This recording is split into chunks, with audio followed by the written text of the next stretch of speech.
You've been knocking on that idea to review a new headset you got. Yeah, so another thing I tell you, Rip Pig, is doing review videos, not necessarily the best strategy. You might be like, what? What do you mean? I thought you just told me to do tech videos. No, I told you to make videos that are like the videos that sponsors will want. But those aren't necessarily like review videos unless you're already an authority on a subject. A review video isn't necessarily going to be great. It's not even necessarily going to perform well for you.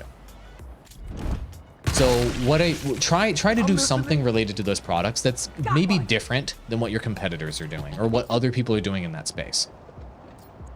And what I mean by that is, you know, look at maybe doing things like, comparing product A to product B instead of doing a review.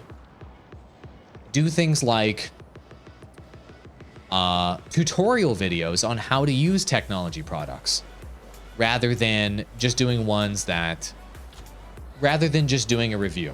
Because if you're not, like, there's a million reviews on products out there. And so you need to be thinking, what can I do that's going to break through and be different than all the competitors out there?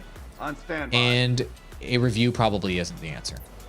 Yeah, so let's say you have a capture card and you spent all of the time required to figure out how to use that capture card.